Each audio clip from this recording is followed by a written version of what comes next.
my God, it just disappeared! It's a ghost car! Rockstar are known for releasing fantastic and popular games such as the Grand Theft Auto series, Red Dead Redemption, and, of course, table tennis.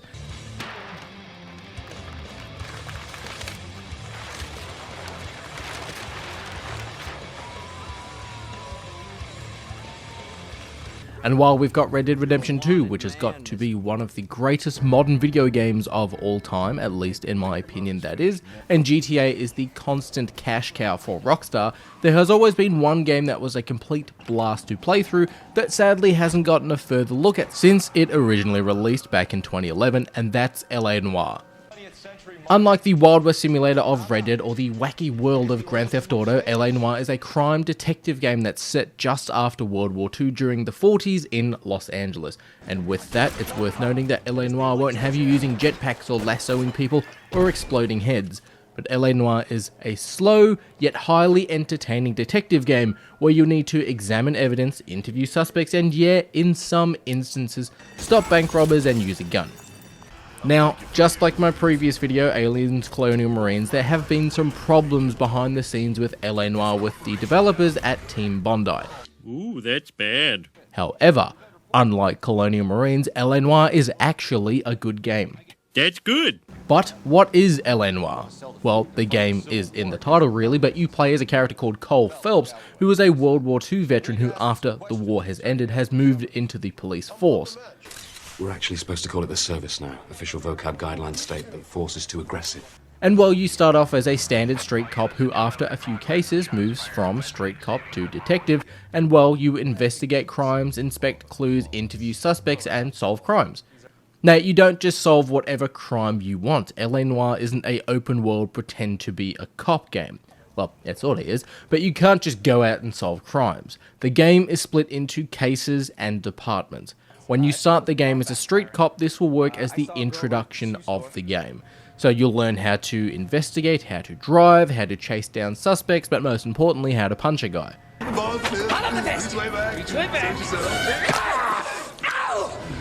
After solving a case as a street cop, you'll move into the real portion of the game outside of the intro, and that's where the gameplay loop starts to come in, and the game starts to change and progress. You'll start off as a traffic detective before moving to homicide, vice, and then arson. And each case in traffic and homicide is introduced to you in a bit of a film noir style intro showing the crime taking place without really giving away the whodunit portion of the game. But after this little film noir style intro, we then get a little intro of our sergeant or captain assigning us the case, and we head out to the crime scene with our partner. We look at the clues and the evidence, we interview eyewitnesses, or we even call dispatch to find the address of a license plate, and basically from there find out who did the crime. Everything that you find, whether it's evidence, locations, or people you meet relating to the case, is written down in Cole's notebook, a police officer's most powerful tool. No, I use this. This is the most important piece of equipment you will ever own. Now, this can be looked at any time during interrogations or at crime scenes to review notes if need be, and to confirm if what someone is saying is the truth or a lie. For example, in one case, a young girl said she called home a few hours, but no one answered until her dad did, which is something of interest that Cole notes down in his notebook. However, when you interview the dad, he said he was home all night. And that's how the interrogation or the interview portion works of the game. You ask the relevant person questions like, where were you last night? Or did you see anything out of the ordinary? Or why were you running when we want to ask you some questions? And from their response, you need to pay attention to what that person is saying and how they act during these questions. You can either accept what they're saying is the truth, doubt what they're saying, basically calling them a liar, or if you know that in fact what they are saying is a lie, accuse them of lying and then provide the evidence to back up that accusation. It's also worth noting though that yes, you need the right evidence and you need to select the right evidence for the correct answer in some instances. With my previous example of the daughter and the father, when the father said he was home all night, I would select lie and then mention that his daughter was calling home for a few hours before he picked up. But the main core selling point that LA Noire still has to this day is the interview process, as well as the motion capture sort of linked with it. Now, if you look at games like The Quarry or any of the interactive horror style movie games, yeah, they look fantastic, and it goes to show how far video games have come. LA Noire was impressive when it released because it had fantastic facial capture that not only gave us some good performances from the actors, but also worked as a way to tell if characters were telling the truth or lying when it comes to interrogating them. Now yeah, it is a bit funny when you first start the game, as the game is trying to teach you to look for clues to see if someone is telling the truth or lying, and their poker faces are just hilarious. After I scared him off? No, I didn't go anywhere near that car. You know, I ain't the smartest man in the world, but from over here, it look like you taking a shit. But, well, for a game without an open world where you can hunt and skin animals for crafting or accept bounties or break into a military base to steal a jet, how does LA Noire stay entertaining? Well, it's with the cases and the stories that go with the cases. Working in the traffic desk on an earlier mission, you'll find a car full of blood, and you think that it's a murder case, but it's actually turned into something completely different, and it's got some funny moments, sure. When moving into murder, you'll have some stories that link together in some way, and the acting and the detective work is actually quite engaging. And just when you start to find crime scene investigations becoming a bit of a bore, when you drive out in the open world of LA Noire, you can accept dispatch calls for assistance and attend quick crime events, a little bit how you can say Spider-Man when you're stopping crimes as you're swinging around the city. Now some of these might be bank robberies, they might be shootouts or chasing down a suspect on foot, and they provide you a little bit of these quick action hits before going back to the investigation work. And that's not to say there isn't action-packed moments in these standard core crimes, but not every investigation has action moments. LA Noire also has some pretty cool moments as well, and one of them being your partner when you're in each department. You see, your partner will actually change if you're on traffic, if you're on vice, arson, or if you're on homicide, and your partner not only provides some entertaining banter, interjects themselves into interrogations, but can also sort of help you out when you're stuck in a crime scene or an investigation. I'm stumped. Ideas? The landlady looks like she means business. We'll be wanting her statement. My goodness, what an idea. Why didn't I think of that? If you're unsure of who you should speak to or where you should go, or maybe what evidence you can look at, your partner can give you a hint in the right direction, and in some instances actually be looking at that evidence themselves. Hell, if you're driving, your partner can actually tell you what direction to go in. So instead of just driving down a street and turning left and turning right like you would with a waypoint in Grand Theft Auto or Red Dead or any other open world, your partner can tell you to take the next left or drive straight through the intersection, which is actually kinda cool.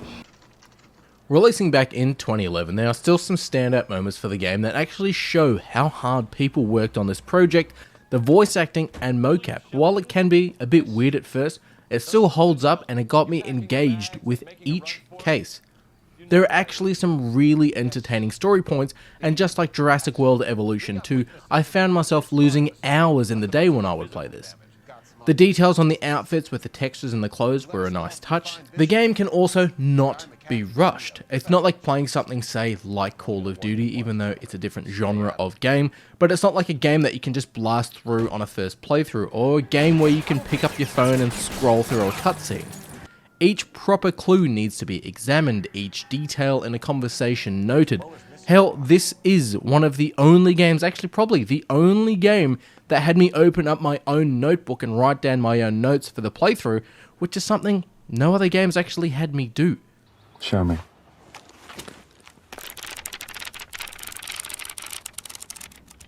That's just extraordinary. Some of the environments and crime scenes you'll find yourself arriving to too are pretty damn creative, but also graphically impressive. One crime scene was so impressive, and yeah, this game released back in 2011, but when you look at the red neon lights entering the room and hitting the floorboards of the apartment, you gotta admit it looks pretty damn rad. What also works well too is the entire game can be played in black and white, and the first time I saw this I thought it was a bit of a gimmick before I realised it actually kinda works for the game. Sure, there are some annoyances like you can only enter doors with golden handles on them, but if you're playing in black and white you can't see any colour. And it would have been cool if there was a bit of a Sin City option where certain colours that you needed to be made aware of would pop through the black and white. Like say if you're having to tail a character in a green dress, you'd see the green, or you'd see the blood at a crime scene. The sound design for LA Noire 2, absolutely great. Just like Bioshock, Fallout and even the Mafia games, the 1940s music is super catchy, entertaining, and after hooking myself on the Diamond City radio after I played Fallout 4, there are some familiar songs too. But what worked as a nice job effect, if you will, is the sound effects and effects that play when you're interrogating a suspect. You'll get this nice piano effect of getting accusations or confirmations correct. For example, if you suspect if someone is telling the truth, the game will basically say, yep, that's correct, you got it right.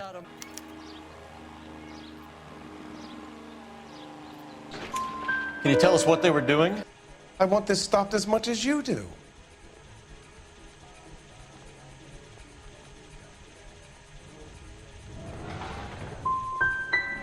You must suspect someone, Mr. Parnell.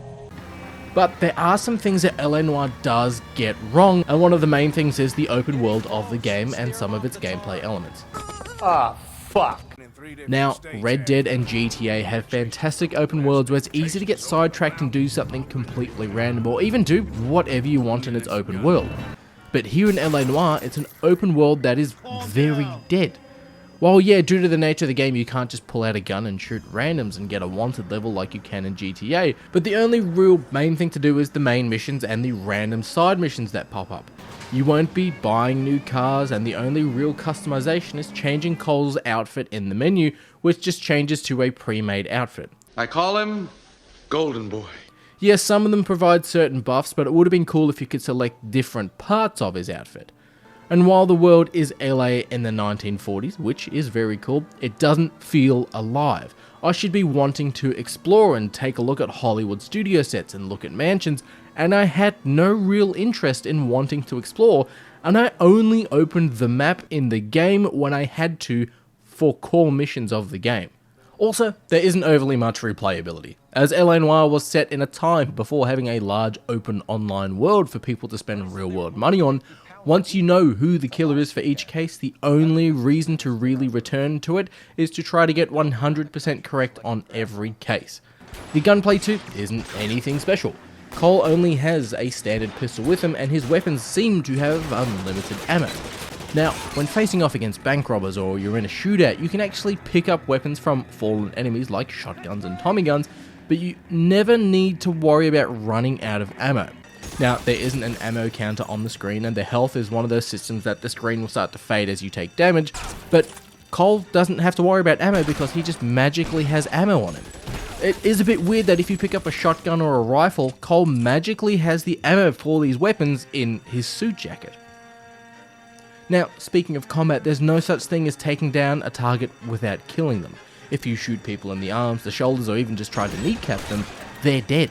And it's kind of annoying when you fail a mission because you're trying to chase down a suspect and you're hitting them in the knees and it kills them. And yeah, I did do some research and watch some great YouTube documentaries about what happened behind the scenes with LA Noire, which explains some of the shortfallings, and it's pretty shit about what happened with Team Bondi and its development with LA Noire.